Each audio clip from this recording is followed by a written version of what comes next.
tout le monde! Hello! J'espère que vous allez bien. Je vous retrouve aujourd'hui avec Margot. Donc on est dans une configuration à distance parce que Margot habite dans le Pays Basque et donc c'est beaucoup plus simple comme ça. Et pour ceux qui sont pas familiers des interviews que je fais à distance, en fait pour vous expliquer la configuration, parce qu'à chaque fois on me demande dans les commentaires, j'ai Margot qui est en FaceTime juste devant moi et vous comme ça vous l'avez sur le côté quoi. Je suis trop contente Margot qu'on puisse faire ce clic à distance. C'est moi, c'est moi. Puisque ceux qui ont suivi, enfin ceux qui te suivent l'ont peut-être vu, mais la semaine dernière j'ai fait, on a fait l'inverse en fait. Moi j'ai fait une interview sur la chaîne de Margot, donc je vous la mettrai dans la barre d'infos si vous avez envie d'aller la voir. Et cette semaine on a dit, on réinverse les rôles. Réinverse. Et c'est toi qui passes, j'allais dire sur mon canapé, mais sur ton fauteuil. Je me figure à côté de toi. Exactement. Bon, c'est trop cool qu'on puisse voilà, faire ce petit entrevue parce que maintenant t'habites plus à Paris, t'habites dans le Pays Basque et je voulais savoir justement, la première question qui me vient à l'esprit c'est est-ce que t'as regretté un petit peu ta décision ou depuis que t'es partie tu t'es dit genre vraiment c'était ma destinée quoi de retourner au Pays Basque? C'est rigolo parce que on me pose très souvent la question, donc je me demande toujours si est-ce que mes stories montrent que je regrette ou est-ce que... je sais pas pourquoi les gens se posent cette question-là. Mais en tout cas, pas du tout. Il y a beaucoup de choses voilà, où je peux avoir des doutes dans la vie, etc. Mais alors là, autant j'ai mis du temps à me décider, j'ai mis quelques mois, mais par contre, une fois que c'était fait, c'est absolument fou comme on peut changer d'un rythme à l'autre, parce que c'est vrai que ma vie a radicalement changé, même si je connaissais le Pays Basque, je suis née ici, donc c'est pas pareil que déménager, je reviens quelque part, ce qui est assez agréable d'ailleurs comme sensation, mais par contre je change de rythme complètement et c'est comme si je l'avais jamais quitté et je me demande même comment je faisais avant, tellement je trouve que ça me fait du bien, ça me correspond, mais je pense voilà, 20-30 ans Paris c'était parfait. Et après 30 ans, je pense qu'il était temps que je rentre quoi. Donc je regrette pas du tout. Oui, parce que tu viens du Pays Basque, c'est ça? C'est ça, je suis née à Biarritz, j'ai vécu toute ma vie de jeune fille au Pays Basque, voilà, jusqu'à mes 17 ans. Je suis partie faire mes études pas très loin, c'était encore dans le même département et je suis partie que vers 20-21 ans, donc ouais, je suis d'ici. T'as fait quoi comme études? Alors en fait, j'ai fait les beaux-arts. Ouais. À l'époque, je sais pas exactement ce qui m'avait pris. Je crois que, en fait, je voulais être journaliste. Et j'avais entendu, je sais pas si c'est toujours vrai, que pour rentrer dans une école de journalisme, il fallait un bac+2. Donc je cherchais un truc à faire. Ah, et oui, en fait, j'ai rencontré... C'était comme ça, voilà, quoi. Enfin, c'était pas une vocation. Non, je savais qu'en plus on était diplômé qu'à partir de 3 ans aux Beaux-Arts, donc je comptais pas les finir. C'était vraiment m'occuper. Je faisais beaucoup de dessins en extrascolaire. Donc je me suis dit pourquoi pas. J'ai rencontré quelqu'un à l'époque qui, alors c'était pas très à la mode comme nom, donc je sais pas comment ça s'appelait, mais une sorte de coach je lui dis mais je sais pas dessiner parfaitement. Il m'a dit mais tente, tu verras bien. J'ai tenté le concours et je suis rentrée aux Beaux-Arts, donc c'est trop chouette. Et en fait ça m'a tellement plu que j'y suis restée. J'ai complètement oublié l'idée du journalisme, même si j'ai fini par le devenir un peu, c'est marrant. Ouais. Mais du coup j'ai fait les Beaux-Arts et en fait j'ai pris une voie qui était comment dire, qui effrayait le moins les adultes et les gens qui m'entouraient. Oui. Je suis partie en graphisme, donc je suis pas partie en céramique, en art, etc. Je suis partie en graphisme et donc j'ai été diplômée en graphisme. Est-ce que, quand tu dis qui effrayait le moins les adultes, etc., est-ce que il y avait tes parents ou est-ce que toi aussi, au fond de toi, tu te disais sécurisons-nous avec un job qui potentiellement a plus d'ouverture? C'est essayer de sécuriser qui? Alors c'est une bonne question parce que j'ai 32 ans, donc c'était quand même il y a un moment parce que le concours je le passe, j'ai 16 ans, donc je dirais que non, j'y suis vraiment allée parce que j'aimais beaucoup plus être devant un ordinateur qu'avec des pinceaux. Et il s'avère, je me souviens, je crois que c'est mon père qui m'a dit ça, bon au moins si tu pointes au chômage, ils ont sûrement la case graphiste, mais ils auront peut-être pas artiste ou... C'est drôle parce que...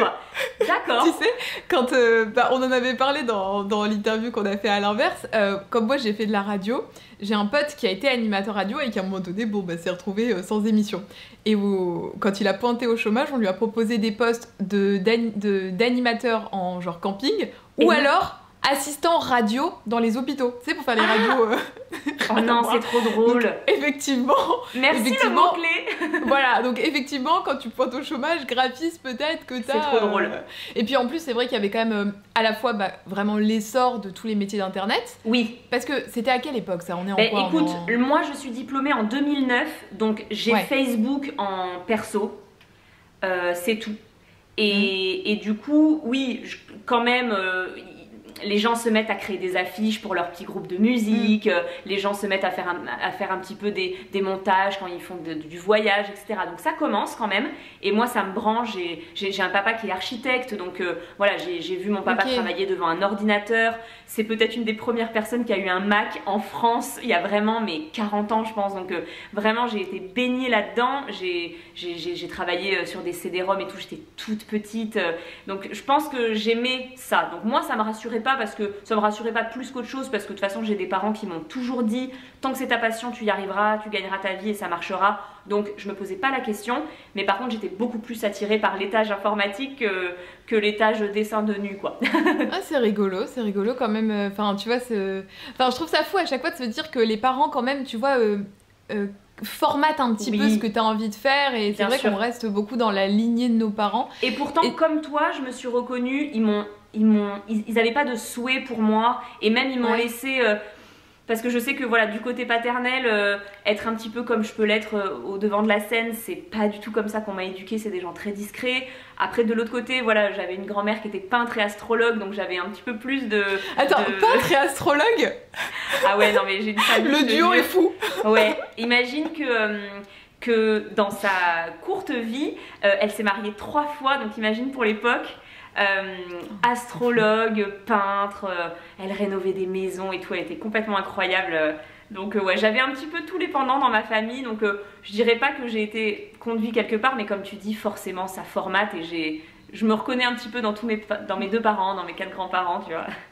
Mais ta maman, elle a une sensibilité comme ça un petit peu, parce qu'elle est sophrologue, non? Elle est sophrologue, et en fait, elle, ce qui est sûr, c'est qu'elle m'a apporté la peur de rien, parce qu'elle a fait tous les métiers. J'ai des parents qui nous ont eu très tard, j'ai un petit frère, ils nous ont eu très tard, ils ont fait le tour du monde. Enfin, sincèrement, imagine que... Tu as vu la série Netflix Le Serpent? Oui, j'ai vu. Genre, tu vois, mes parents, c'était ce genre de touristes qui traînaient dans des endroits chelous en Asie, etc. Bon, il n'y a pas eu d'histoire comme dans Le Serpent aussi grave, mais voilà, c'était des gens qui voyageaient comme ils pouvaient, qui sont allés en Chine en train, etc. Donc, vraiment, mes parents, ils avaient peur de rien. Ma mère, elle a fait tous les métiers du monde pour supporter les études de mon père, pour, voilà, à l'étranger, elle donnait des cours de français et tout. Enfin, attends, c'est ta maman qui payait les études de ton papa? Je pense qu'il se débrouillait aussi un peu, mais oui, pour qu'il puisse avoir un appartement, etc. C'est elle qui bossait à côté et lui qui faisait les études, ouais. Et elle a fait quoi comme métier un peu Alors, à l'époque, ce qu'elle a commencé à faire, c'est qu'elle était dactylo, donc tu sais, comme dans les procès et tout, les petits claviers où il faut aller très vite. Donc j'ai une maman qui, quand elle te parle, tu sens qu'elle fait ça sur ton épaule. Elle l'a jamais perdu en 50 ans, c'est trop marrant. Donc elle a fait ça, elle a été assistante dentaire, elle a travaillé chez, comment on dit, une sorte d'agence immobilière, je te dis, prof de français, elle a tout fait, femme de ménage.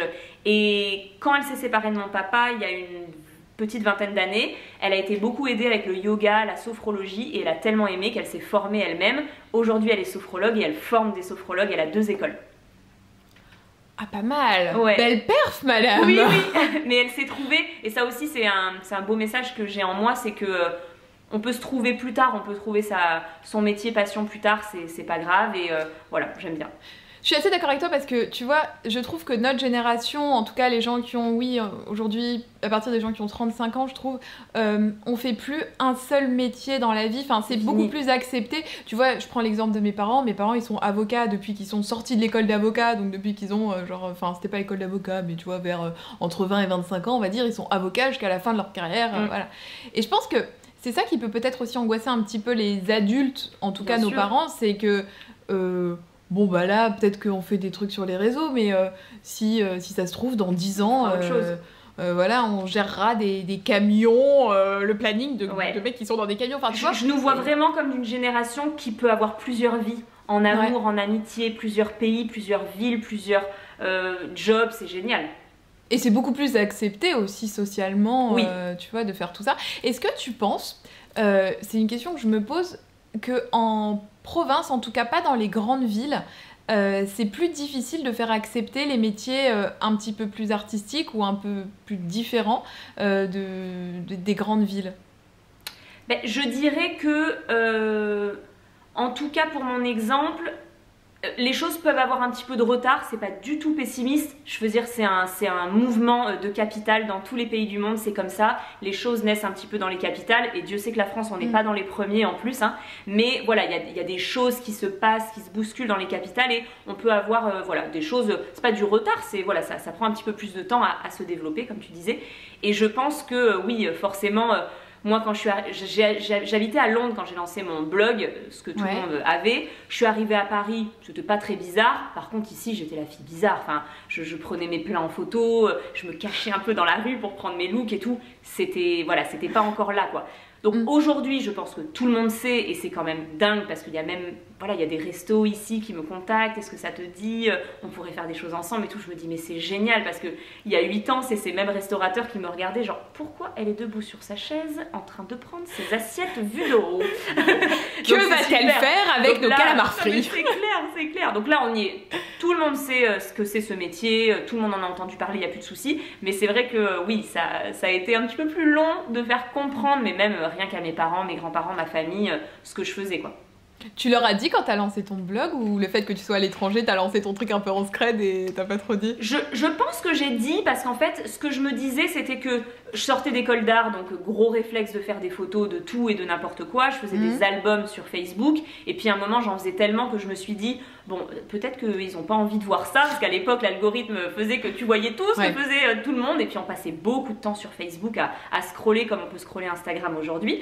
Donc voilà, un temps que les jeunes de 20 ans ne peuvent pas connaître, on est en 2010, et je me suis dit, bah, crée-toi un site. J'ai fait un blog parce que c'était gratuit et rapide à customiser, ça l'est toujours. Voilà, et ceux qui auront envie iront voir. Et je pense que je partageais ce lien sur mon compte. Par contre, très vite, j'ai fait une page Facebook, vraiment You Make Fashion. D'ailleurs, ça s'appelait You Make London pendant quelques jours. Oh là et très vite, je me suis dit, pas mal. Attends, si tu bouges, Margot, on sait jamais. Donc ça a fini par avoir ce nom, You Make Fashion. Donc très vite, j'ai eu même une page Facebook.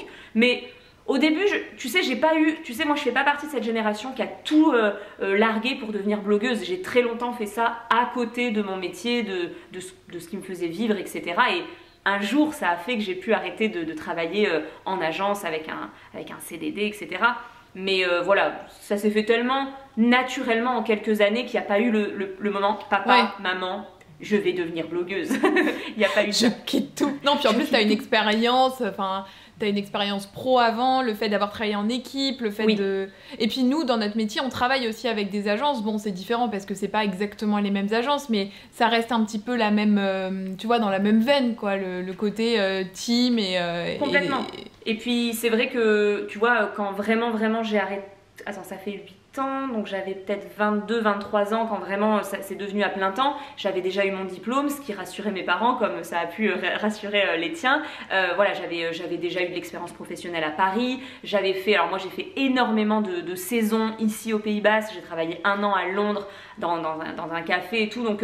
Voilà, ils ont bien vu que c'était pas le plan de je suis en 3e, j'ai rien envie de faire et est-ce que je posterai des petites photos Instagram? Voilà, c'était pas le plan B, quoi. C'est qu'à un moment, ça a pris tellement de place dans ma vie que j'ai arrêté de travailler en agence, quoi.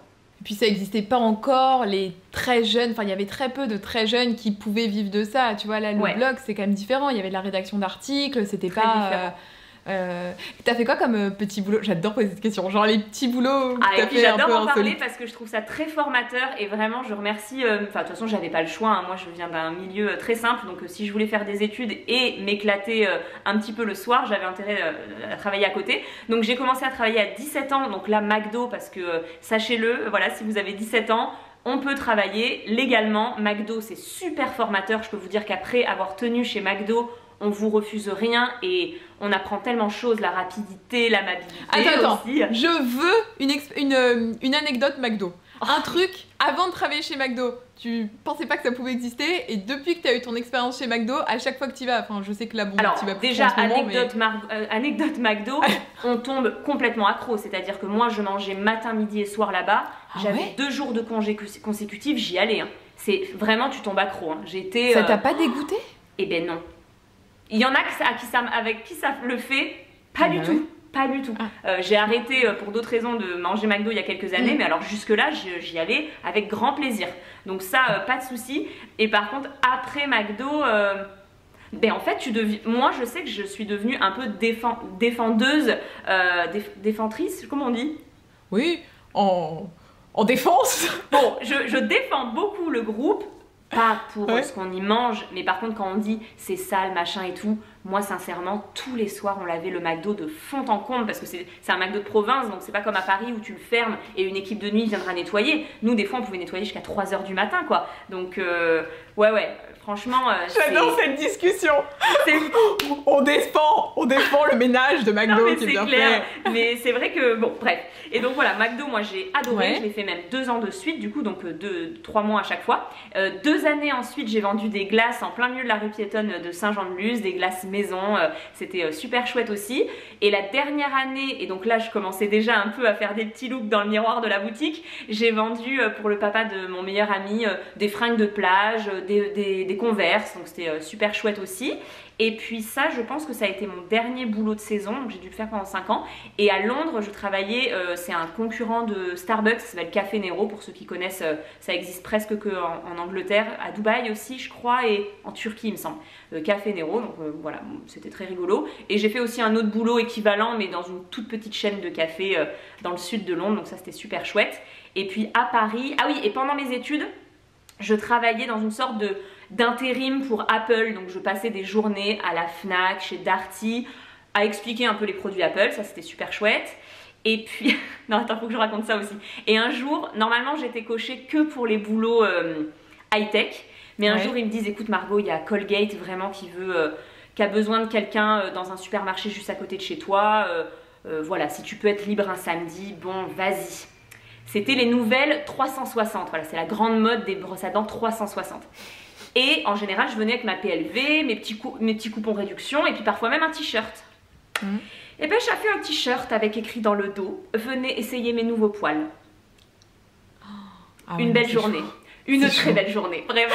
Ah là, ça devait être tendu là. Tu sais, les mecs qui te font des blagues, c'est pas comme si ça faisait mais toute la journée, fois qu'on te la faisait la blague. Bref, j'ai fait plein de petits boulots comme ça. Et puis à Paris, j'ai fait des stages parce que j'en avais pas fait pendant mes études aux Beaux-Arts. Donc je me suis dit, si tu veux trouver du boulot en France, ma grande, eux, ils veulent des stages. Donc j'ai fait un peu de stage. Et j'ai été rédactrice mode homme dans un magazine online. Donc ça, c'était très chouette aussi. Bien.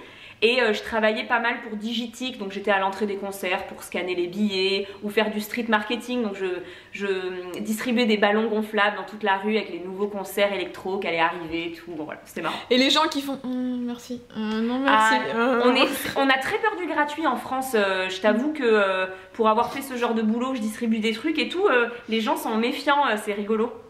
Mais t'as eu 1000 métiers quoi, enfin ça t'a bien... ouais.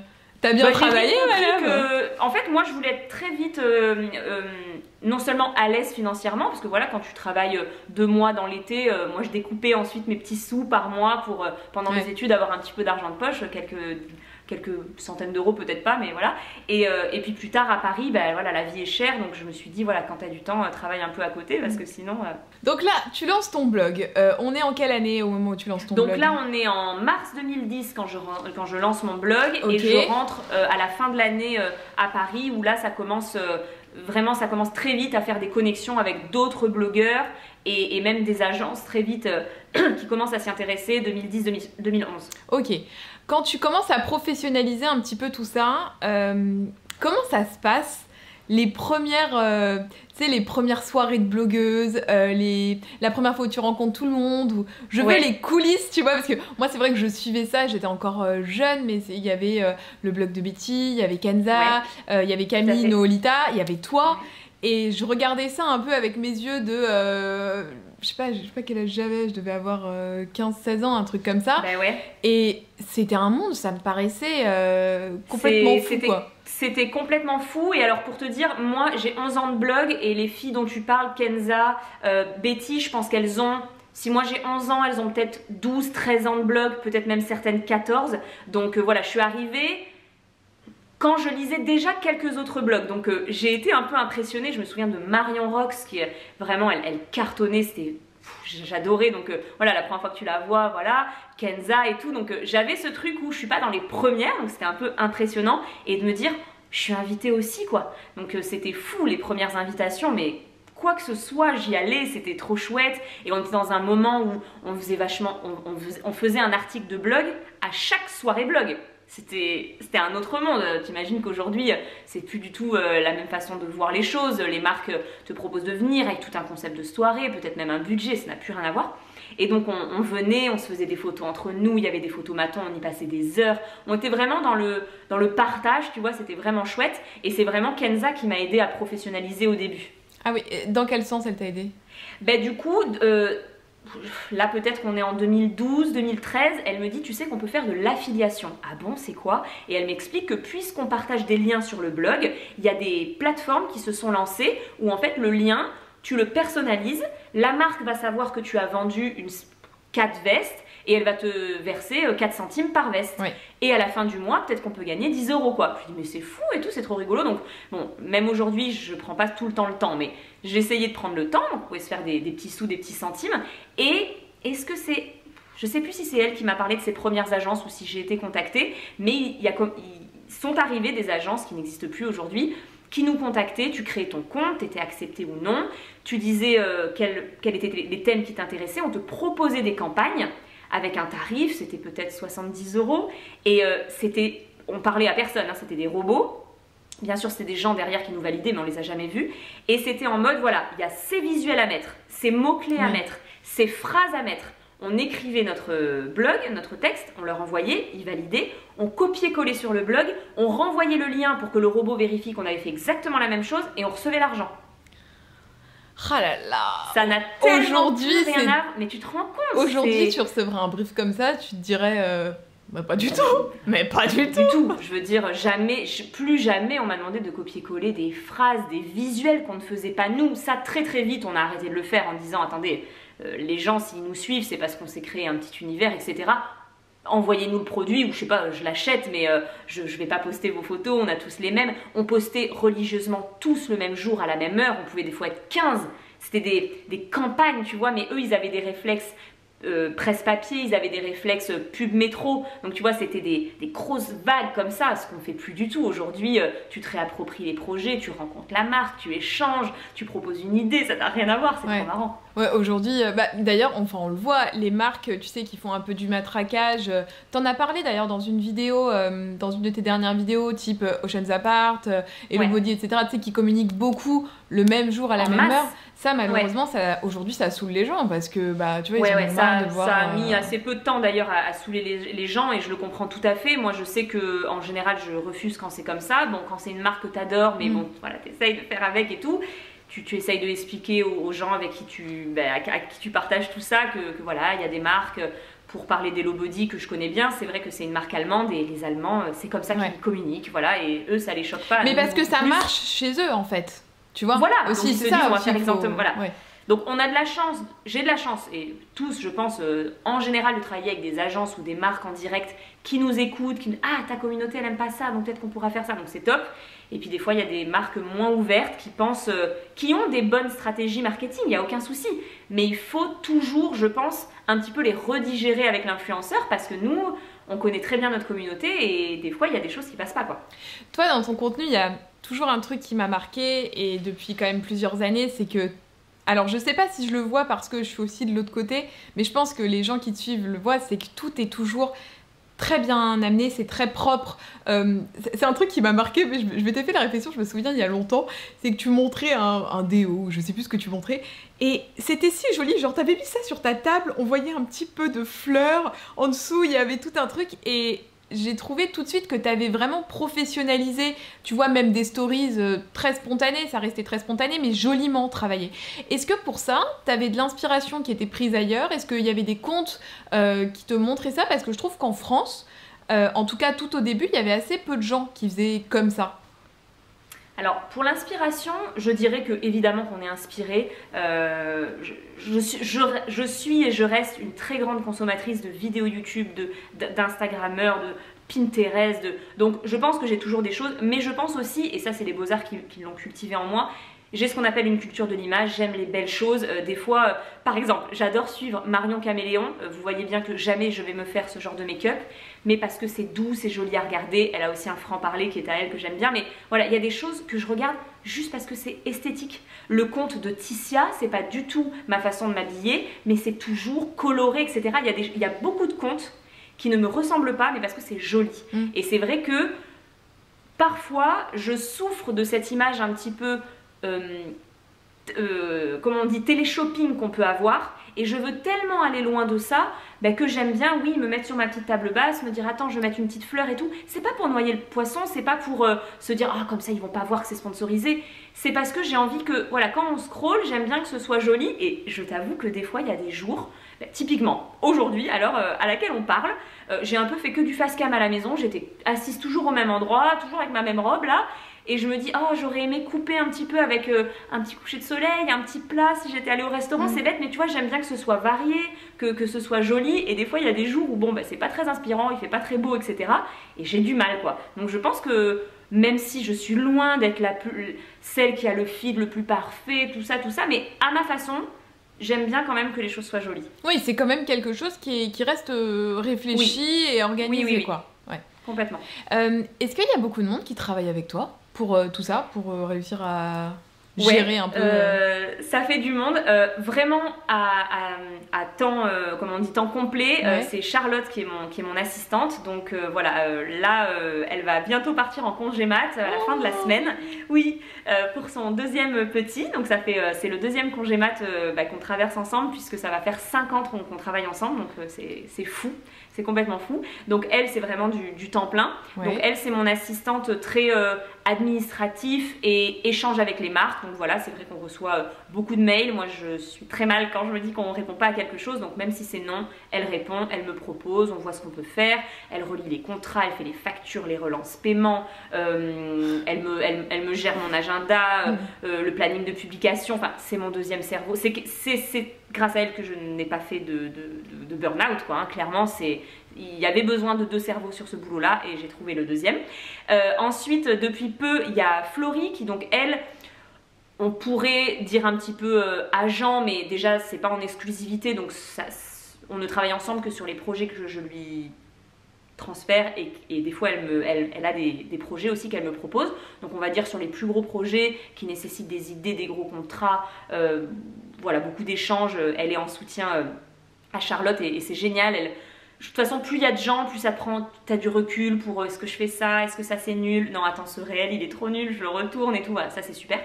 Et sinon, j'ai une graphiste. Dès que j'ai des boulots de co-création, j'ai travaillé très longtemps avec Studio Jonesy, Amy, mais qui vraiment se développe en tant qu'artiste, donc c'est super. On est toujours amis, je la suis dans tous ses projets, mais voilà, on a arrêté de travailler ensemble pour le moment en tout cas. Et donc maintenant, je travaille avec Studio Pampan, qui est Elisa, qui, le hasard fait qu'elle est au Pays Basque, donc c'est trop chouette. On s'est vu qu'une fois, mais on travaille... ouais, c'est trop marrant. Donc on travaille pas mal ensemble, donc voilà, sur tous mes derniers projets de création, de toute façon je pense qu'on a vu que le style a changé, c'est elle. Il y a de très belles choses qui arrivent là à la rentrée et voilà, on a fait des choses magnifiques, donc c'est chouette. Il y a aussi Lydie Palmer Film, qui est ma vidéaste photographe, donc c'est fou, c'est une lectrice qui a gagné un jour un concours. On est parti 2 semaines et demie aux États-Unis. Elle aussi est du Pays Basque. Le hasard, et aujourd'hui non seulement on travaille énormément ensemble pour la photo et la vidéo, mais en plus on partage le même coworking, donc trop marrant. Il y a un autre photographe vidéaste dans le coworking avec qui je travaille parfois, Paul Fraisse. C'est celui qui a fait la vidéo où tu es dans le surf, où tu fais du paddle et... La première partie sport c'était Lydie et la deuxième partie dans l'eau c'est lui qui est parti avec l'appareil photo, le boîtier et tout, donc voilà, pour les trucs un petit peu plus comme ça... indoor, il est avec moi. Donc voilà, ça c'est vraiment l'équipe serrée. Et puis j'hésite pas à faire appel à des comment on appelle prestataires. Ça, des prestataires, merci. Si j'ai besoin, par exemple Alexis qu'on connaît maintenant en commun pour une partie webmaster, voilà, parfois une graphiste pour mes livres. Voilà, je sais aussi que j'espère continuer les livres recettes pour mon compte bien dans mon site, puisque j'ai aussi un compte food et je travaille avec une styliste culinaire et une photographe culinaire, voilà, j'ai 2 Émilie que j'adore et voilà, elle c'est ma petite équipe livre que j'adore, enfin voilà, je m'entoure. C'est bien que t'en parles aussi parce que je pense qu'il y a plein de gens, tu vois, qui imaginent pas qu'il y a tout ça derrière, enfin qu'il y a autant de monde derrière tout ça quoi. Ouais, j'avoue qu'au tout début, j'en parlais, enfin c'est vrai qu'aujourd'hui j'en parle parce que j'adore parler de mon métier, mettre en avant les gens avec qui je travaille parce que j'ai pas du tout envie qu'on pense que je fais ça toute seule, c'est pas du tout mon but et je pense même que les gens sont curieux, ont envie d'entendre, mais au début, je peux te dire que quand tu as commencé il y a 11 ans, à un moment, ça fait bizarre pour les marques, pour les followers de se dire non mais attends, ça y est, elle a besoin d'une assistante, c'est même plus elle qui fait toutes les photos. C'était un peu bizarre au début et même le pire, c'est le début où on a commencé à être rémunéré. C'était en mode mais attends, c'était comme ma copine, elle me donnait des super conseils et en fait elle est payée, est-ce qu'elle le pense vraiment? Ça n'a pas été facile et même aujourd'hui, hein, il y a plein de gens qui voilà, ne veulent pas y croire quand c'est payé ou me redemandent derrière mais t'as vraiment aimé? Mais oui, j'ai vraiment aimé. Ma mère achète tout ce que je partage, je suis obligée de vous partager des choses que j'ai aimées. Je n'ai pas le choix. Donc c'est vrai qu'au début, je le montrais assez peu parce que c'est un peu la stratégie Disney, tu sais, c'est je veux pas mentir, mais je montre pas tout pour pas casser la magie parce que je voulais pas casser cette confiance que j'avais avec les gens et il y a certains détails où j'avais peur que ça casse la magie quoi. D'accord, ouais. Oui, je vois ce que tu veux dire, je comprends. Mais je suis contente qu'on ait passé ce moment-là où voilà, quand il y a écrit sponsorisé, c'est pas pour autant que les gens se braquent. Oui, c'est plus admis quand même. Voilà. Ouais, et parfois on voit bien. Alors moi j'essaye d'être dans le naturel, les stories à la cool et tout, mais c'est vrai que des fois, par exemple pour la vidéo sur le paddle, je me fais plaisir en prenant une production avec 2 vidéastes, etc. C'est mon plaisir. Moi je viens d'un métier de l'image, donc je me fais vraiment des plaisirs. Je prends sur mon budget de rémunération, hein, c'est pas du budget en plus. Je me fais vraiment un kiff et je suis contente que les gens soient aussi heureux de aussi voir des belles images parce que je serais triste si je faisais que des trucs à la cool avec mon téléphone. Voilà, il y a des moments j'aime bien que ce soit très pro quoi. Ouais, de toute façon on en avait parlé, il faut du contenu pour tout le monde, c'est-à-dire qu'il y a des gens qui vont adorer, tu vois, le contenu très à l'iPhone comme ça et ces gens qui suivent ce genre de compte ne vont pas forcément apprécier du contenu un peu plus produit et au contraire t'as des gens qui veulent que des choses hyper produits avec une image hyper propre. Je pense par exemple tu vois à des contenus comme ce que peut faire Natasha Bird où c'est vraiment tellement tout est dans le détail en fait, donc je pense que il faut essayer de faire ce qu'on aime nous parce que de toute façon non mais t'as complètement raison et moi de toute façon Natasha Bird, moi je sais que cette rigueur me ferait peur. Ah oui, moi aussi. Parce que je ne peux pas l'avoir et moi que tout soit parfait, tu vois, typiquement dernièrement t'as posté t'as quand même un contenu qu'on appelle assez léché, mais ça t'empêche pas de poster une photo selfie avec ta maman, vous avez le masque tous les deux.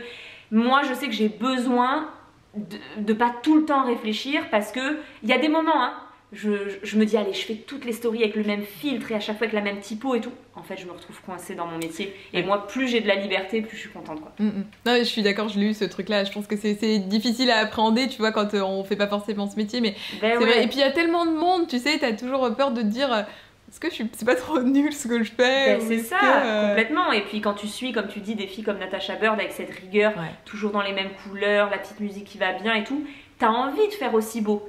Mais il faut aussi, ça c'est important dans ce métier, il faut aussi, il y a 2 choses je trouve, il faut aussi savoir ce qu'aime et n'aime pas ta communauté parce que parfois tu feras pas toujours ce que tu veux. C'est drôle parce que des fois je pose des questions et on me dit mais fais comme tu veux Margot. Ben non, vous me suivez, si vous trouvez gênant quand je poste des photos de moi seins nus, il faut me le dire, tu vois ce que je veux dire.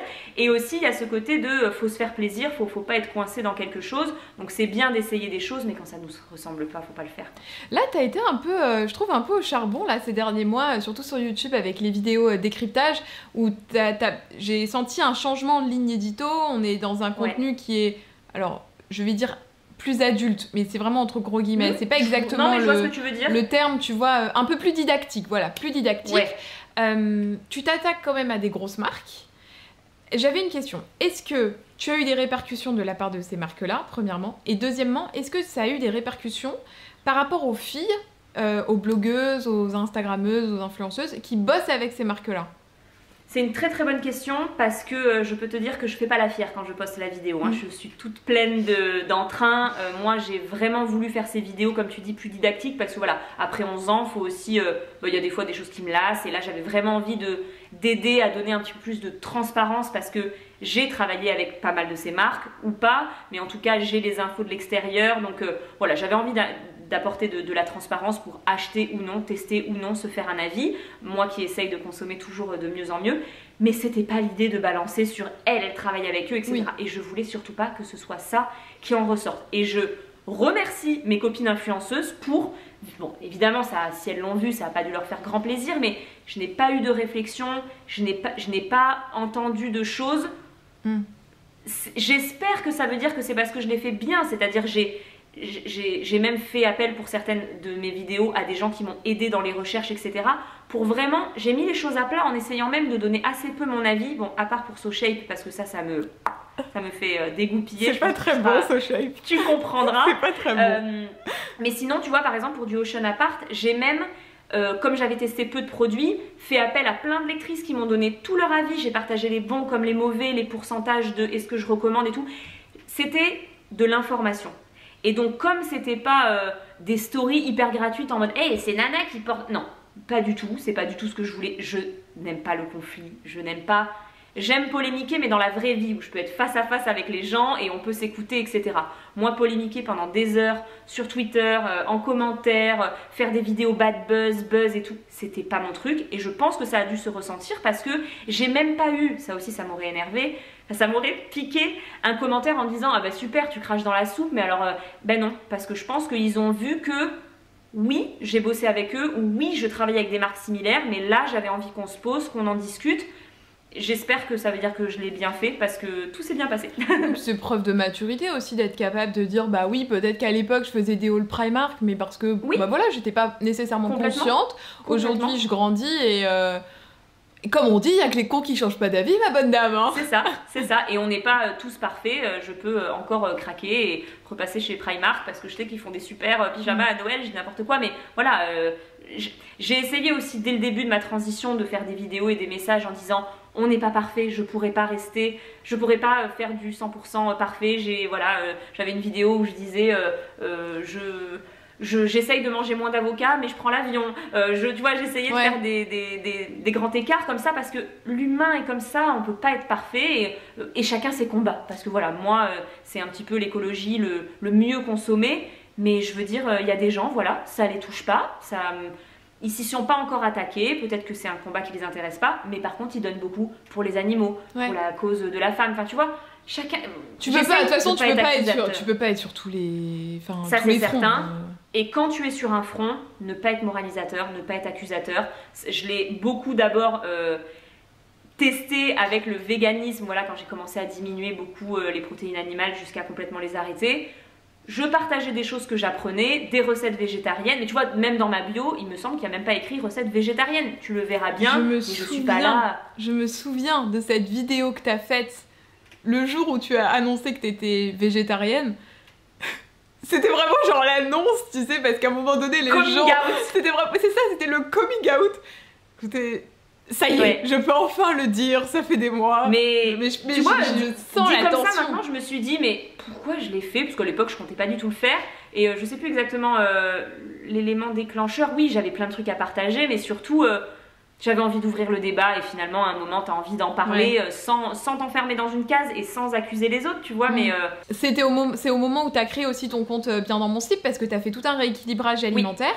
Comment est-ce qu'on communique sur ça sur les réseaux sociaux? Parce que c'est toujours compliqué, que ce soit mieux manger, soit tu sais la volonté de mincir ou de maigrir parce que c'est personnel et globalement tu fais quand même ce que tu veux avec ton corps, mais c'est quand même des sujets, je trouve, le véganisme, la perte ou la prise de poids, les enfants, c'est quand même des sujets un peu touchy sur les réseaux. Comment toi tu l'as appréhendé? Alors si tu veux, quand j'ai commencé c'était hyper perso, je l'ai annoncé parce que je sentais que ça allait faire pas mal de bouleversements dans ma vie, donc c'était l'occasion de dire voilà, je commence un rééquilibrage alimentaire, je vous montrerai quelques petits plats.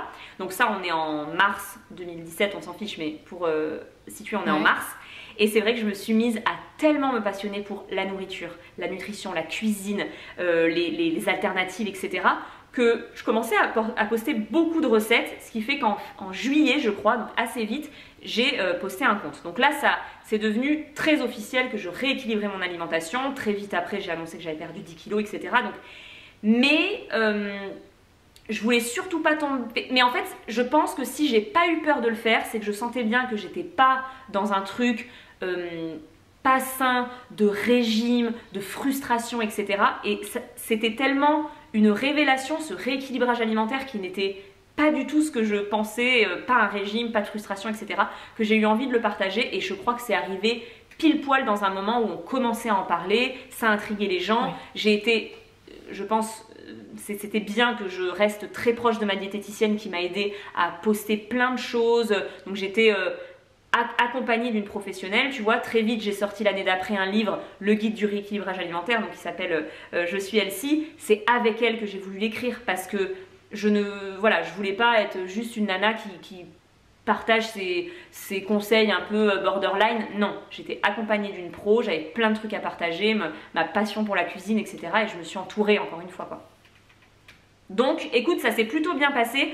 Il y a juste à l'ouverture du compte, certaines lectrices, oh non, pas toi, tu vas pas tomber dans un truc d'avant, après, machin et tout. Non, pas du tout. Elles ont très vite vu que c'était ni un truc de régime, de petites assiettes. D'ailleurs, j'ai eu plus de commentaires de oh, mais tes assiettes sont énormes plutôt que de oh là là, mais t'es au régime, tu prônes la maigreur, pas du tout.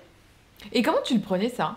Parce que ce soit dans un sens ou dans l'autre. Ah ben parce que j'ai eu les deux, parce que pour perdre 10 kilos, je les ai pris d'abord. Donc d'abord, il y a eu, à l'époque où il y avait beaucoup de commentaires sur les blogs, c'était hyper sympa cette sélection de fringues pour les femmes enceintes ou... D'accord. Ah non, c'est horrible. Tu dois réagir, tu vois bien que tu grossis à vue d'œil. Enfin voilà, il y avait des trucs vraiment durs.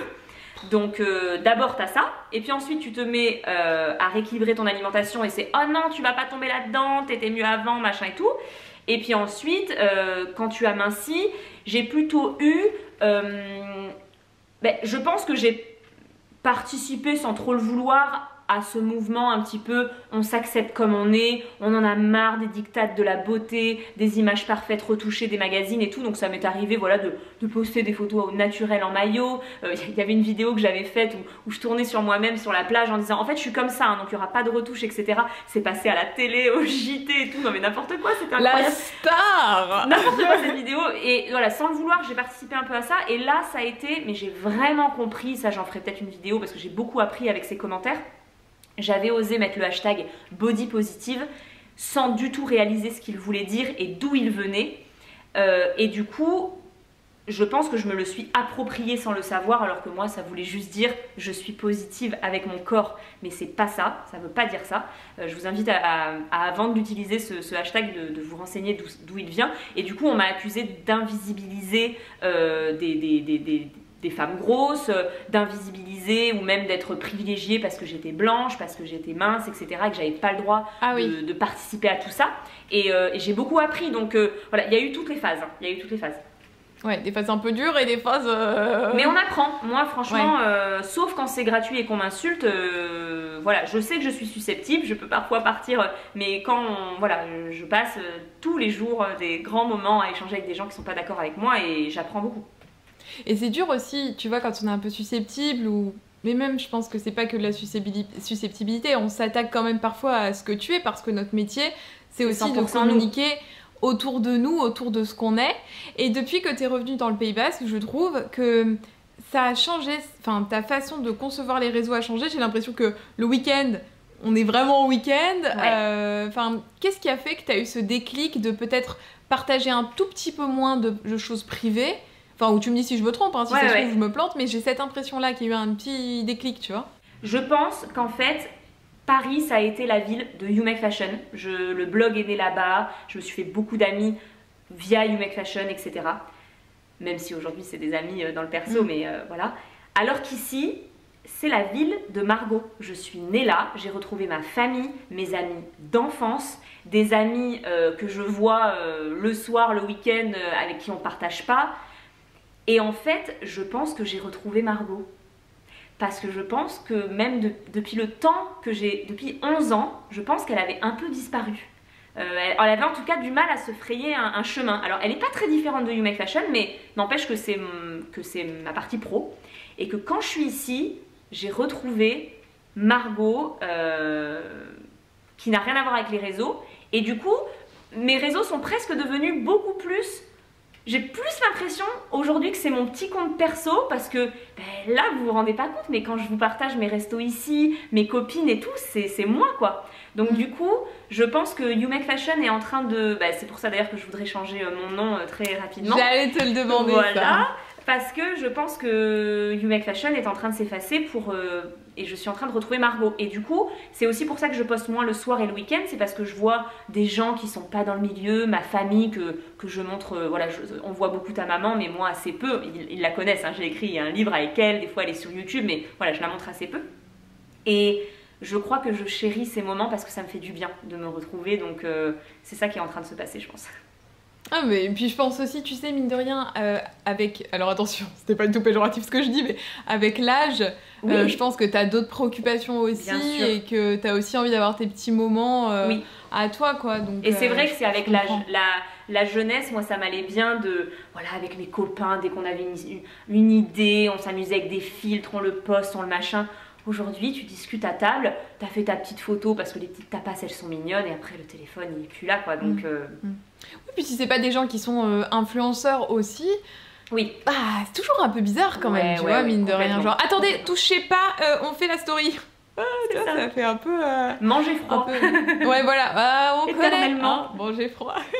Bon, je termine toujours mes petites interviews par une question, c'est qui est-ce que tu aimerais recommander pour venir papoter, que ce soit à Paris sur le canapé ou alors ici en visio si c'est pas possible à Paris. Punaise, c'est horrible parce que je sais que tu termines avec ça et je l'ai pas préparé. Aïe aïe aïe, la tuile. Aïe aïe aïe. La tuile. Alors attends, laisse-moi réfléchir. Mais d'ailleurs, dites-nous dans les commentaires hein, si vous avez envie. Moi, j'aime bien lire les recos et tout dans les commentaires. Alors... Parce que tu dois commencer aussi à avoir une liste qui... Non, la liste commence à se... Je te cache pas que la liste commence un petit peu à s'étirer au fur et à mesure. Ça y est, je sais. Vas-y, dis-moi. Je sais. La petite Gabi. Ah oui, hyper intéressant, effectivement. Je pense que ça pourrait être très intéressant. Et en plus, elle aurait dans la bouclette. Tes cheveux. Oui, carrément. C'est vrai que j'avais envie, tu vois, aussi de rencontrer des gens qui ont une sensibilité un petit peu plus engagée. J'avais adoré d'ailleurs la vidéo que tu avais fait avec Is No Good à ce sujet-là, parce que je l'ai vraiment découverte dans cette vidéo. Et des gens comme ça, qui ont des contenus didactiques, je trouve que c'est très sympa. Oui, didactique. Et puis la petite Gabi, elle a aussi un franc-parler qui est génial à suivre sur les réseaux sociaux. Donc je pense que ça pourrait être fun, un peu à la Marion Caméléon. Enfin, franchement, c'est des nanas où tu te dis, elle n'en a rien à faire, elle parle comme elle le pense, c'est génial. Ça, c'est sûr. Bon, écoute Margot, franchement, ça m'a fait trop plaisir qu'on puisse faire ce petit... J'espère que j'ai pas été trop bavarde. Mais non, tu sais, ici on compte pas le temps, hein. Les gens ont l'habitude, on parle, on évite. Bon, de toute façon, je mets tous les réseaux sociaux de Margot dans la barre d'infos, et puis aussi l'interview que Margot a fait de moi sur sa chaîne. Pour une fois, c'était toi l'interview. Oui, pour une fois, bon, ça m'a fait un peu bizarre, mais c'était cool de faire ça. Donc voilà, je vous mets tout ça dans la barre d'infos, et puis comme d'hab, vous me dites ce que vous avez pensé dans les commentaires, et on se retrouve très très vite pour une nouvelle vidéo. À bientôt, ciao. À bientôt, bye.